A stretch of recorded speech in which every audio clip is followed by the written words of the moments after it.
Alright, so today I'm going to be replacing my kitchen lighting. So this type of lighting is really common in a lot of kitchens around here, and it's really not that great. And the construction looks kind of like this. You have a drop ceiling with a frame,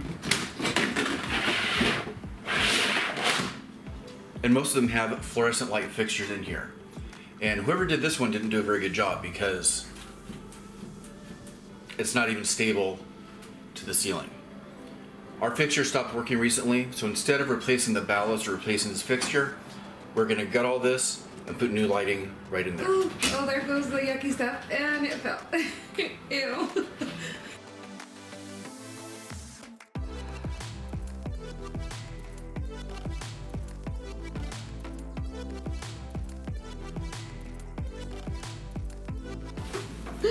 It's for our record. It's for our record. It's so nasty. So here it is with all the lenses taken down.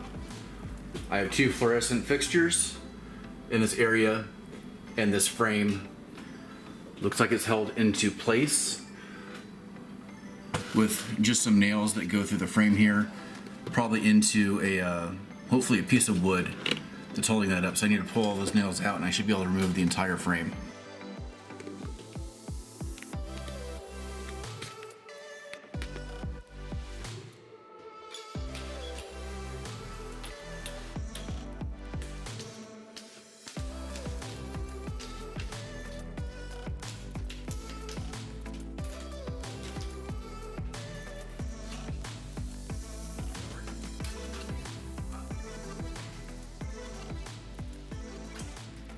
Batch on the lime tree. Honey, you could have asked me for I didn't know.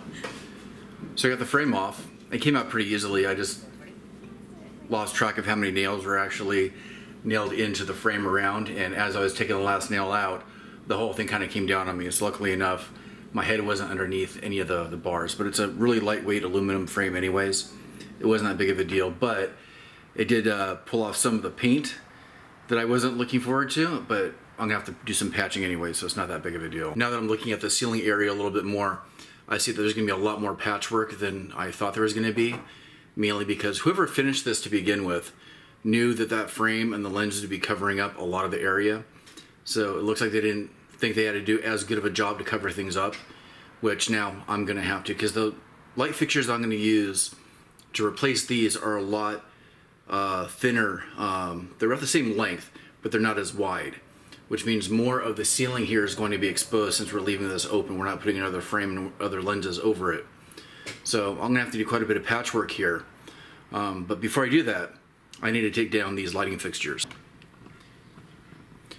Most of the fluorescent lighting fixtures that I've dealt with have some sort of box or center channel where most of the wiring is kept, including the ballast, and that's the same with this one here. Now on this lighting fixture, it looks like the ballast has gone out, and you can replace these, but they can be pricey depending on the style of ballast and some other factors involved, but we're just gonna get rid of the entire fixture. So before I undo the wiring and take this down, I need to shut off the power because I don't like getting zapped. I am not an electrician. I'm not gonna really do a step-by-step of how to replace any of the wiring. Consult with your local codes and professionals about how to properly do that. But there's only a couple wires I have to deal with, so I'm kind of comfortable in doing that for myself. But you're gonna have to make that decision for yourself in your home. I'm not saying either way. You do what you think is right for your own home. So let me get the power turned off, and then I'll start taking this stuff down.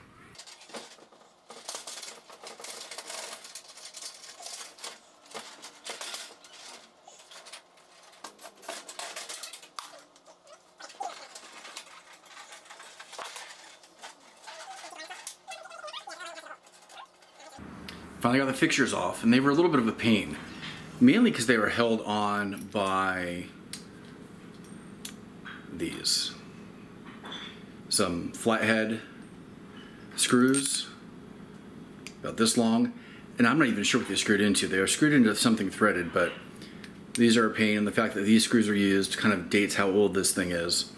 The house is built in about 82 or 84, so yeah, what a pain. All right, so after looking at the condition of the ceiling, the smart thing would be to cut a new piece of drywall, attach it in the center, screw it up, mud it, tape it, and be done with it. But guess what? I'm not smart. So I'm going to try to spackle and probably take more time, because I think that's kind of my brand of doing things, and hope for the best. So yeah, let's see how this turns out.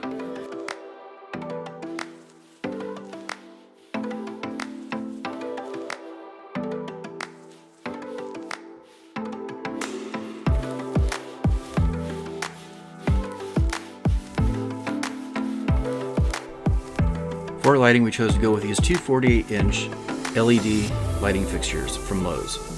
They are from the Good Earth brand, and they are the Belmont style lighting. I don't know what that really means, but that's what it says on the box. We chose to go with these because they are a little bit more attractive in terms of a fixture, especially since they're going to be visible from the kitchen and won't have anything covering the area for the lighting. They are 5600K, which is daylight balanced, and with two of them, it's going to be extremely bright in the kitchen. But we do quite a bit of filming in our house, so we thought having good lighting would be a good option for us. Installing the lights weren't overly difficult. It's just a little bit of a challenge up at the ceiling, but luckily enough they have this little chain system where you could hook it up to the ceiling and the mounting plate and let it hang there while you get the wiring sorted out. As far as the wiring goes, I did have to do some management with the wiring because the initial drop was in the wrong place. I had to move the drop, I had to extend the wires and pull them through so they were in the appropriate spot for the lighting fixture. And once all that was taken care of, it's done. But one small problem.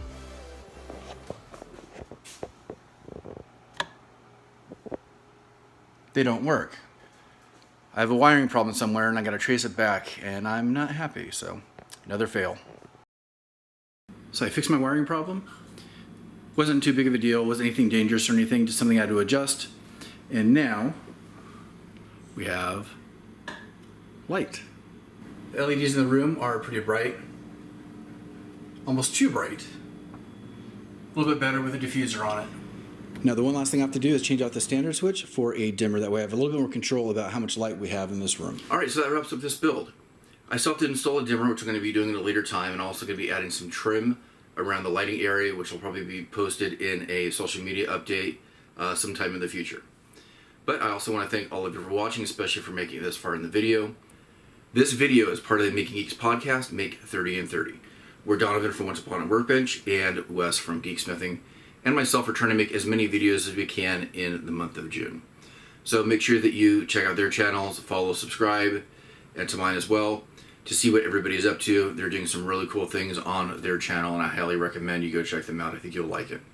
If you'd like to help with the show and are in a position to do so, we have a Patreon. We have different tiers with different rewards, and every little bit helps. If you're interested in any merchandise for the show, we have geek-related items, like this shirt right here. You could go find those on geekbuilders.net under our store. And at the very least, just keep watching. We have a lot of videos in our back catalog that I think you'll really enjoy. So, in the meantime, don't forget to design, make, and play. I'll see you in the next video.